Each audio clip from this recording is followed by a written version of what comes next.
Good morning, good morning, good morning, my brother Michael Martinez. Good morning, Keith. Great to see you again, man. I love having these talks with you, man. What's on your mind? What's on the agenda today, brother? Well, you know, Mike, we always talk about this, but I think it's time we shared it with the public of how to become successful. One of the main keys in becoming successful is a word called perseverance. Mm-hmm. Okay? And that simply means persistence in doing something despite difficulties or delays in achieving success. So you're going to have difficulties, you're going to have delays, but it's are you willing to do what it takes to overcome them to have the success that you want? And I want to talk about that today because it doesn't matter if it's religion, if it's business, if it's a job, if it's marriage, if it's family, you're gonna have problems. You're gonna have delays. What are you willing to do to overcome them? Are you persistent? Will you persevere? And if you take the first part of the word persevere, it means preserve. Mm-hmm. Are you willing to preserve what you're trying to do? Absolutely. Beautiful And topic.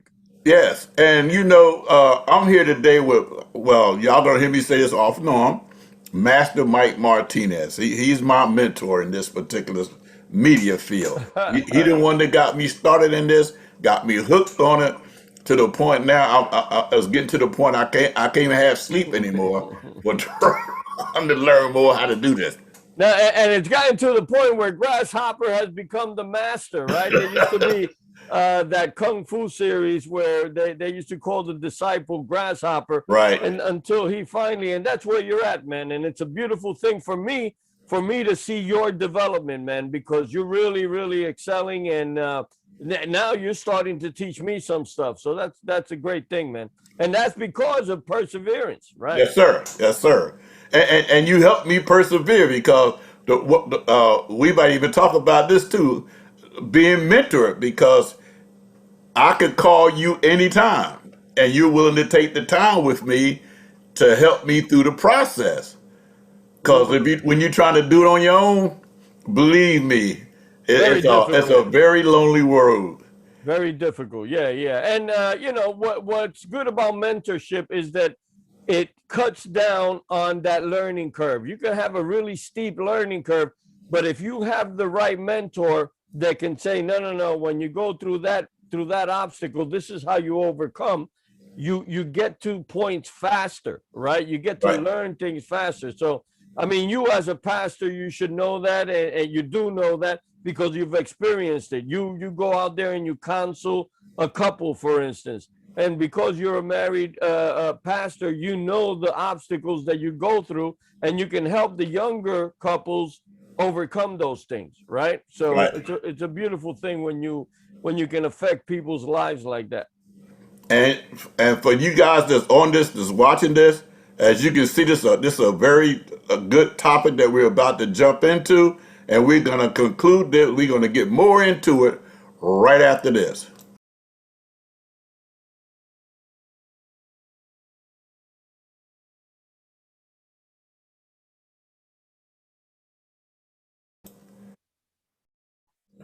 All right, I'm back here with Master Mike Martinez. Mike, you've been married for quite a few years now. What is around 40, right?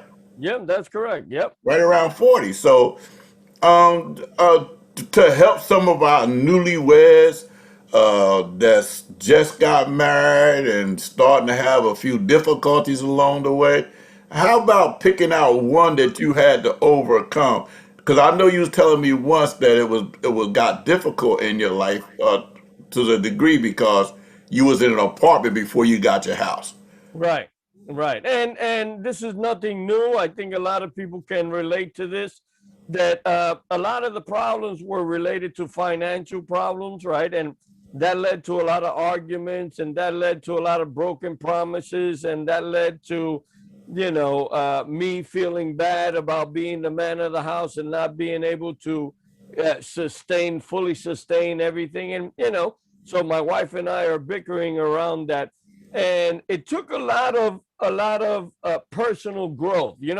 I just heard I heard a great quote that I posted on my Facebook yesterday, which was from a billionaire. He said, "If you're not embarrassed about the person you was 12 months ago, you haven't learned enough." Right? So what that means is that really you got to look at the last 12 months and say, where have I not grown? How can I grow? How can I take it to the next level? When you stay stagnant, right? I was in a very bad financial situation.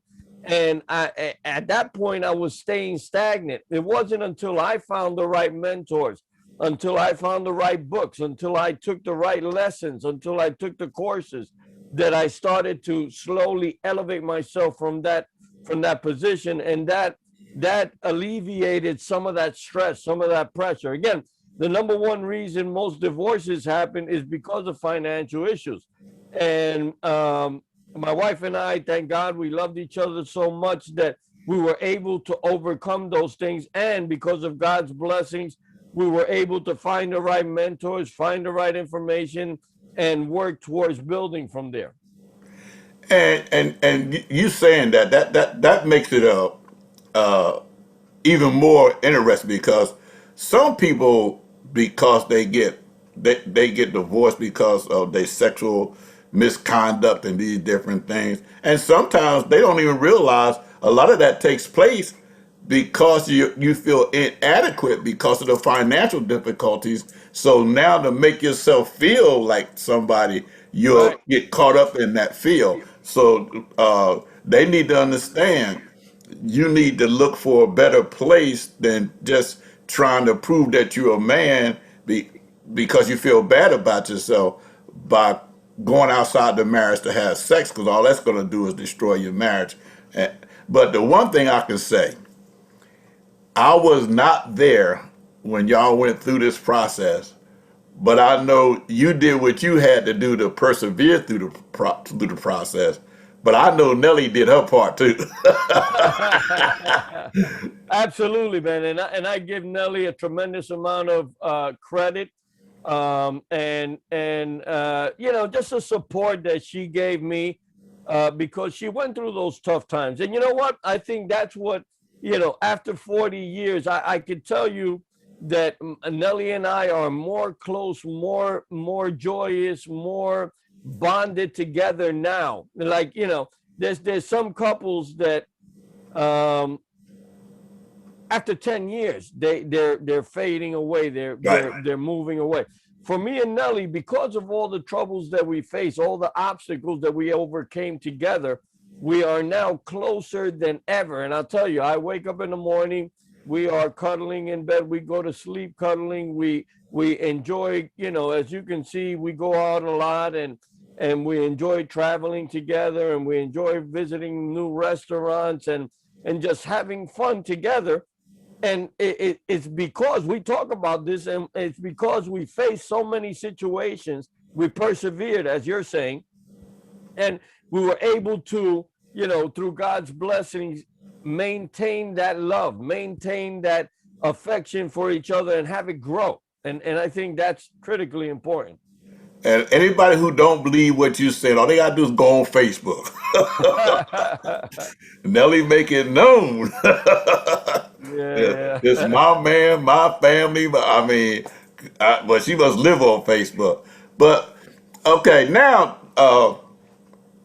saying that there was some issues, there was some situations that happened, and one of the things where you said you was feeling bad because you didn't the finances weren't there. But the one thing about it, if you got somebody that's their expectations of you are higher than it should be because they feel like they should be living in a mansion, wouldn't that make your life even more miserable and difficult? Yeah, absolutely. Interestingly enough, Nelly and I started when we started dating when we were actually in our teens. So we kind of gelled in our mindset at that time, and we kind of knew that it was going to be a growth process. we didn't focus on that. We didn't say, okay, let's grow together. It wasn't something that we consciously decided, but we knew that being together, we never had a family. I never had a father. I met my father when I was 15. He died when I was 17. So I only spent 2 years with him. And so I don't know what it is to have a father figure in the house. And I consider myself a decent father. And the result of that is because my kids are good kids, right? Right. But we started with a lot of vagueness. We didn't know what we were doing. We just picked up different examples and we stumbled and bumped our heads. And through through the love that we had for each other and the wanting, I think that's critically important. That you got to have a clear picture of where you want to be as a couple and go there. I know your past, and you got a very, very interesting past as it relates to perseverance also, because you were a man of the world. You were a man that was in the streets and Yeah. enjoying the streets, and you were doing what people that enjoy the streets do, right? And I was Right. there Yeah. too, man. I was born in Brooklyn, New Yeah. York, so I had my street time. But you came out of it and you became the incredible man that you are, the stellar man that you are now. That took a lot of perseverance. That took a paradigm shift. That's what we call when you shift an idea in your mind, right? Right. That took a paradigm shift, but it led through perseverance, through your work with the church, through your love of Jesus Christ, through your wanting to become better. And you know what? That's one of the greatest things. When I talk now to people that say, hey, Mike, I want to learn how to do video marketing, I use your example all the time. I got this guy that I did a class, and he was in his late 60s, and he's 71 years old now, and the guy is excelling like you wouldn't believe, right?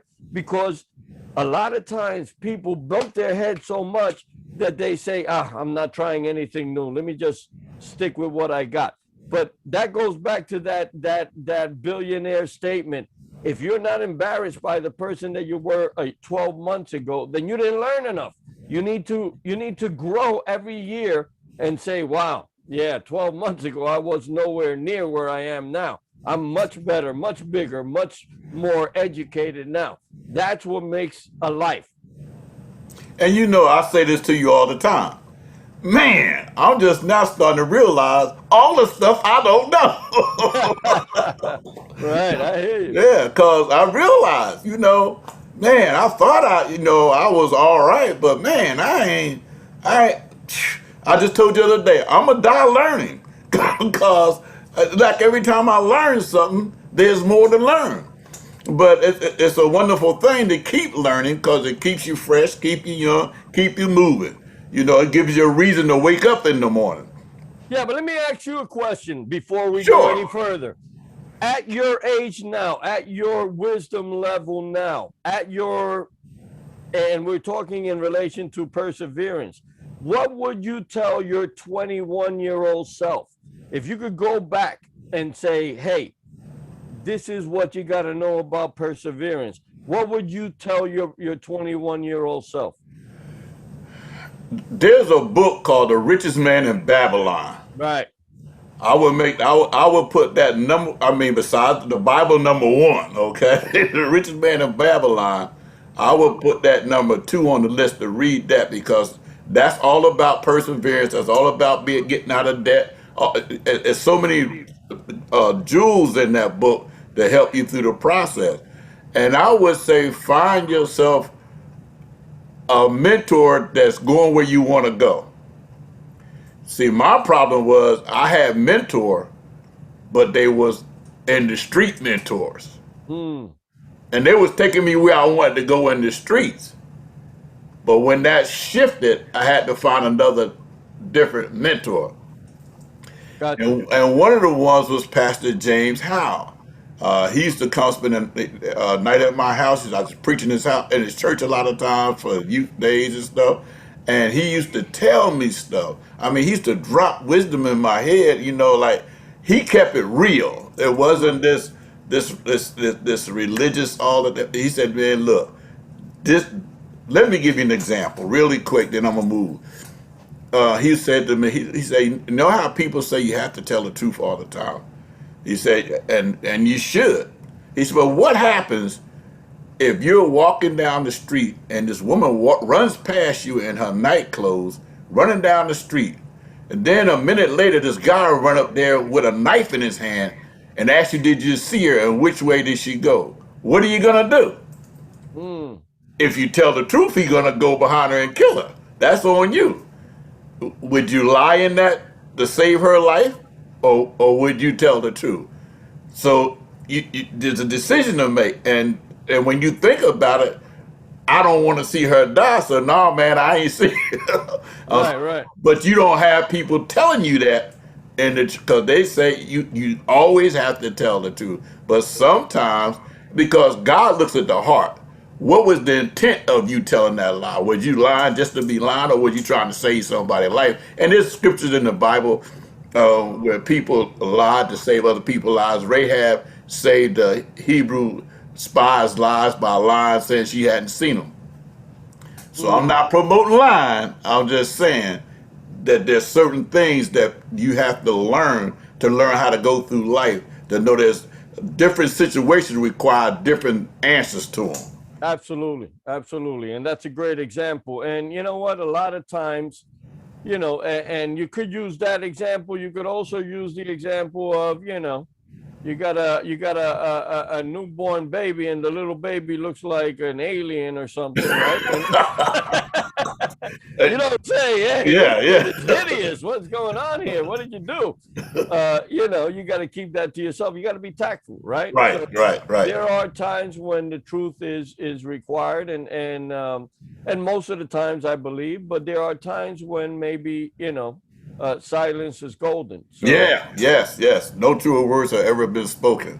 yeah, You yeah. know, and you know, I want to ask you this because I know your wife.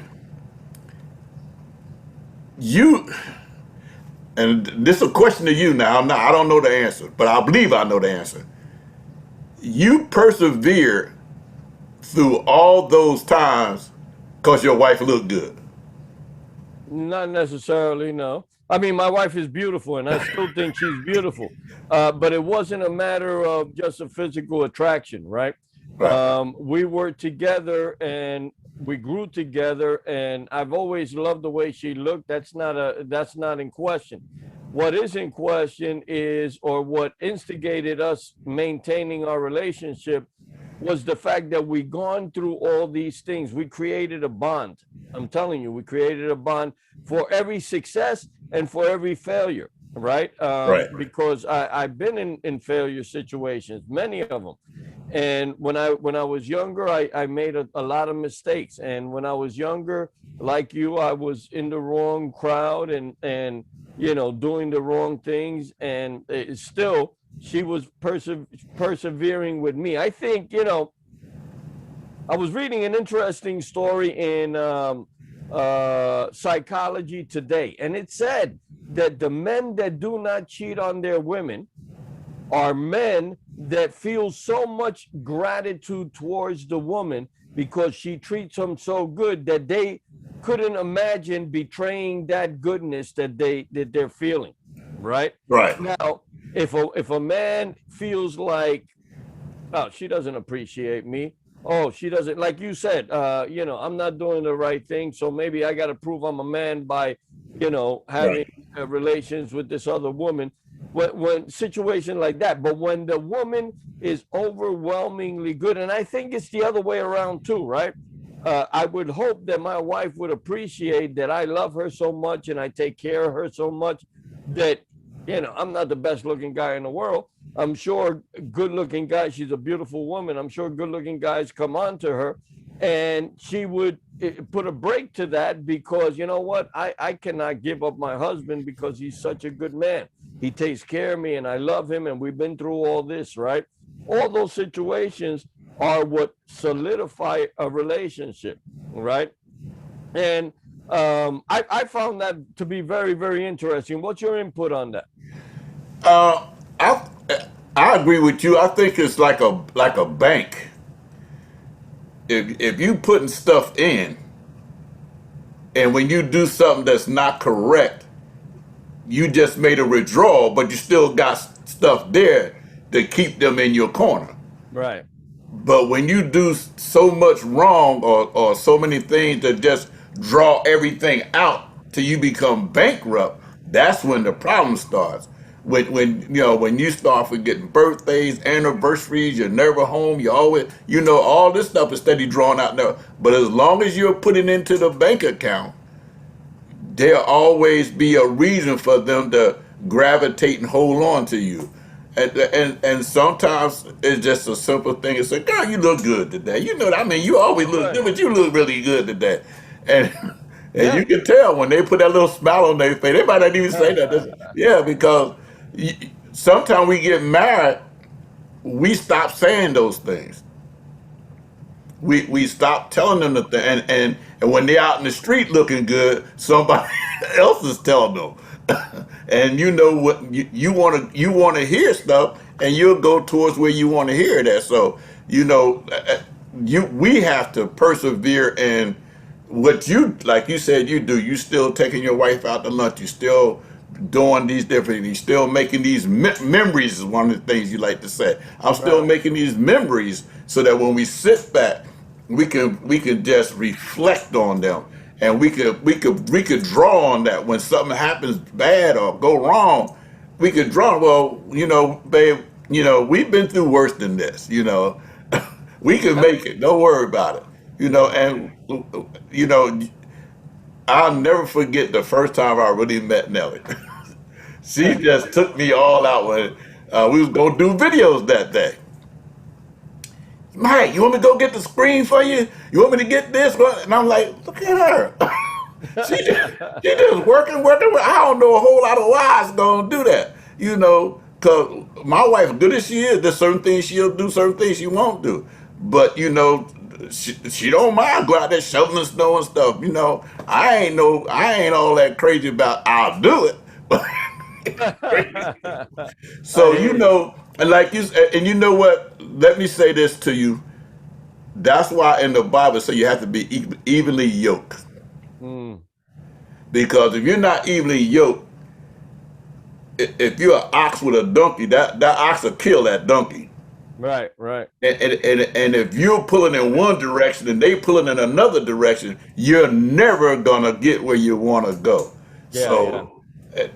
So through the process, you guys were evenly yoked and became even more evenly yoked, which makes it's easier to go in the direction that you want to go. And Yeah. somebody has to make the decision. Yeah. Absolutely, man. Interestingly enough, when Nelly and I started back again when we were in our teenage years, for some reason, man, and this is pretty wild because for some reason we forecasted the future. We constantly talked about the plans that we had, and we were teenagers, right? I Right. didn't have a job; I was still in school, but we were talking about, you know what, we're gonna have kids, we're gonna have a house, we're gonna have grandkids, we're gonna do this, we're gonna have a business, we'll work together, we'll do this. All those things were just imaginary things in our mind back then. But we shared so much love together, and we literally felt those situations before they were actually there. And I talk a lot about the law of attraction and how we attract things to us. And I think that holding those ideas in our head, because we had crystal clear ideas. We knew how many kids we wanted. We knew how many grandkids we wanted. We knew what kind of house we wanted. We knew all those things before they happened. And we stepped into that. As teenagers, we were stepping into that with a tremendous amount of physical love, heart love. And when you connect an idea with a feeling, when you connect an idea with a feeling, I think you start magnetizing everything that you need for that. And I'll tell you, it fell into place piece by piece. Everything fell into place. And were there problems? Were there obstacles? Yes, absolutely, no doubt about it. But you know what? A lot of times I feel that the obstacle is the way. You need the obstacle. That's God's way of saying, if you want to get to that side, to the other side of this obstacle. You got to overcome. You got to learn how to be the man that's going to take care of that obstacle, because you're going to face those things. But if you look at an obstacle and say, oh man, that's it, I give up, this is too big, I can't go over this, then you wasn't deserving of that particular goal, of that particular reward, right? Right. So we went through all of those things. We went through those growth processes. We were just laying, when we got up this morning, I said to my wife, what is it that you want, babe? I want to help you work on a goal. And she was telling me what she wants. Oh, you know what? I like to do this type of business, and I like to do this and the other. And so now we get a picture in our heads. Now we can start working towards it. And it's fun, right? It's fun to be able to connect with your thing. You know, what you just said about that tug of war, where the ox is pulling one way and the ox and Donkey. the donkey is pulling another. There's no way you're gonna get synchronization like that. You need to both work on the same goal, moving together with momentum, with energy in the same direction. And that's something that I think a lot of couples don't do. Now, there's a story I heard a long time ago about these two farmers were side by side, and one farmer was trying to plow his field. He was all over the place, and the other farmer had these nice rows, these nice furrows. I mean, and finally he had enough sense to go ask him, as we should do in business and anything else. What are you doing that I'm not doing? That your rows are straight and mine's not. He said, you see that fence post down at the other end of the field? He said, I'll just drive towards that fence post and everything stays straight. Because the other guy, because he had a direction, he had a goal. The other guy didn't have no direction, no goal. So he was all over the place. Same thing in business, same thing in marriages, same thing in anything we do. We have to have a direction and a goal, and we have to be able to go towards it, because if you don't, we all over the place. I'm going to keep that story. I'm going to steal that story. That's very good. Have fun, because I got it from somebody. No, You know, you know what? It's interesting that as human beings, we are the highest creation on earth that God has created. yes, And what makes us the highest is that we got a mind, which right, plants and animals don't have a mind. We can calculate things, we can make plans, we can execute, we could create. And you and I have had this conversation many times. You got to be able to create something because you have the ability to create. That's what makes you like God. right, He is a creator and you could create. But what precedes creation is having a vision. So as you just said, hey, you see, I see that post over there and I go towards the post. He sees the vision, he goes towards it. We and I think that many people are deficient in this. We do not allow our minds to wander, to say, what do I really want? That's a question. You know, I recently asked a gentleman, a friend of mine, because he was calling me up, telling me about his problems. And I said, so tell me, Jerry, what do you really want? You know, Mike, I've never really thought about what I really want. A lot of adults, you'd be surprised, haven't thought about what they want. Why? Because they're stuck with the ideas that mom and dad planted in their head, or education planted, or government planted, right? They never really took the time to focus and think about, what is it that I want my life to be about? What really juices me? Why did God put me on this earth? right, What special gift do I have to share? Right? right. Now, we talked about perseverance and being persistent. And you have to make a conscious decision. Am I gonna have integrity? Am I gonna be one of these people that's gonna be honest in what I do? And I'm saying it to say this. As a preacher, as a person that was doing marriage counseling and all this, marrying people, I had a couple one time, and I could have married them, but here's why I wouldn't do it. Now, the first time we got ready to do it, he couldn't make it because he had been drinking or whatever. I forget what the whole story was. Wow. The second time he came, the first time he had been drinking. And I told her, well, we can't do no counseling with you in this condition, so we're gonna have to set up another time. So she came back the second time by herself. And she was saying to me, "Well, he didn't. You had told him last time because he had been drinking. You couldn't do the counseling, so he had a few, and he didn't want to come." I said, "Well, you know what? I'm not going to be able to marry y'all." She said, "Why not? We already don't spend this money, did this, that, and the other thing." I said, "Because listen to me. If he drinking now like this, and y'all not married, what he gonna do when y'all get married?" Oh, he Mm, told me he gonna quit when he get married. I said, when you get married, why should he quit? He got you then. I said, right. well, you know what? You don't owe me anything. You can find somebody. I can't. You see, because I answer to a higher authority. Mm, See, when the deal is done, God's gonna ask me, why did you marry this couple, knowing there was a problem there, and they hadn't done anything to overcome it. They weren't trying to persevere through it. So, she was mad at me. Boy, mm, was she hot at me. But I had to have the integrity not to do it because my reputation, everything was on the line. For if I married them and then I pick up a paper a year later where he done killed the drunken rage, who the one at fault? I'm the one hurt. No, I ain't doing that. And that's what we gotta be. If we're gonna persevere, we gotta have integrity. We gotta have faithfulness. We got to believe in what we're doing. absolutely. Can I move this to a different level now? Because we're talking perseverance, and what a lot of people may or may not know is that Akia Heem was my mentor in this business that we do together that's called public adjusting. Yes. And you've been in the business for 13 years. You just recently, last year, I believe, won one of the highest awards, the President's Award in the company, which means you're one of the big players in the company. And again, being in the business for 13 years, you've seen the ups and 12, downs. Mike. 12.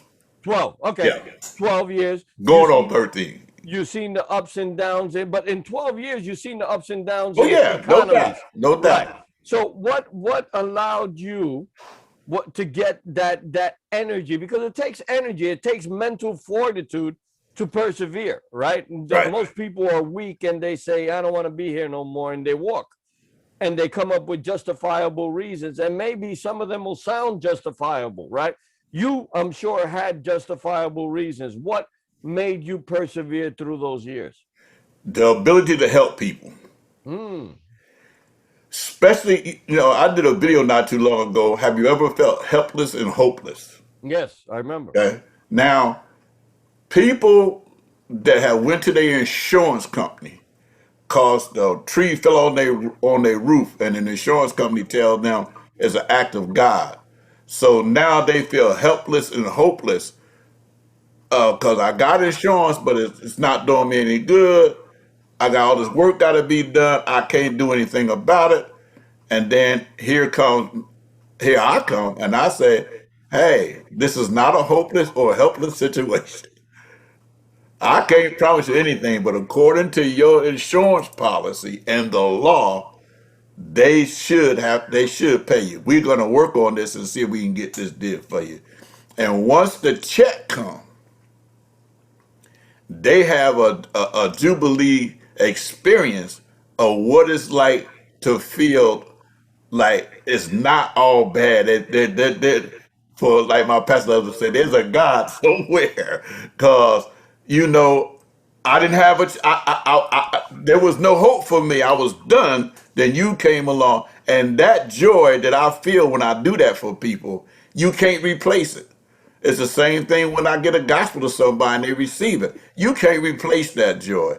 That even though the money is there, the money can't take the place of that joy, because I know I've done something for them that they couldn't do for themselves. Mm, very good, man. Very good. That says a lot about you, Aki, because, and I know you personally, we've been good friends for a number of years now, and you are truly, truly living your dream, man, because you know what? You're helping people with your Akia Heem, Reverend Akia Heem. You're helping them with your Akia Heem public adjuster business. You're helping them with your pastor business. You're helping people, and that I feel is your calling, right? You Yes. want to help people. You want to be in that position where people are looking at you as a tower of strength, Yes. right? And say, Aki gave me a little light at the end of the tunnel, which I didn't see before. But once I spoke to him, I see it. Or now that he's got that claim going, I didn't think I had a recourse. Now I got a recourse. That to me, again, beautiful thing, man. I love the fact that you are always wanting to improve Aki. And on top of that, you're always wanting your life purpose is to go out there and help. And that's a beautiful thing. Yes. And before we run out of time here, what's one thing you would want to leave with our audience out there on perseverance before we leave today? Oh, that's a good question. You know, for me, and I believe for you too, obstacles are a way for us to grow. And a lot of Yes. times you could look at the obstacle two different ways. You could say, oh man, I got a challenge.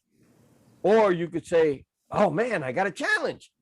And both of those, it depends how you interpret that information in your mind. Is it the challenge a bad thing? Is it something that's going to stop you? Or is the challenge something that's going to help you grow and become bigger and better? That is what I think is the key. The key is how you interpret that in between your ears. If you're saying, oh man, oh no, I was going to do this goal, but now I see that I got these challenges in front of me. Or you say, hey, you know what? Once I overcome those 5 hurdles that I need to overcome, I'm going to be much bigger, much better, much more talented, much more capable. And that's what most people quit.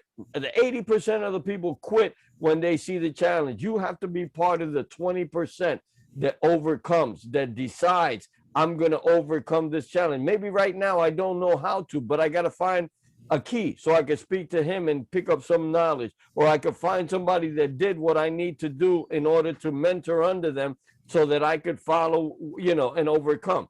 That is, I think, the number one thing when it comes to perseverance. It's all about how you look at it. Amen. And uh, in our business, one of the things that people, the challenge that come to them when they say, "Oh, you got to pass the test." A lot of people that they freak out over that. Oh man, I'll take this test. Oh man, I can't pass the test. It's like you said, it's just a hurdle they got to pass. Yep. But my brothers and sisters, we're out of time now. If you found this information valuable, please hit the like button to help the channel grow. Subscribe, leave a comment, share. Please share this because there's somebody that's having a problem because they haven't learned how to persevere yet. We're gonna do more of these, but this perseverance is a big thing, especially the times we're living in. We just had to persevere through COVID-19. We had to change a lot of things in our industry, in our business, because that we persevered through to get here. So with that being said, I'm gonna say, God bless you, God keep you, God watch over you. Mike? Thank you. Thank you Good. for allowing me to join you. I love these discussions. I think you're doing a great amount of good just for the community. This is something you're not getting paid for, but you're sharing some really, really good information. So again, if you're not subscribed to this channel, subscribe. If you haven't, click on the like button, share this with people in your social media. And what you're doing is you're sharing goodness. And the law of karma, the law of sowing and reaping says anytime you put out goodness, you get goodness back. So share with other people. And Aki, thank you very much. And God bless, man. God bless you. Tell Millie I say hello.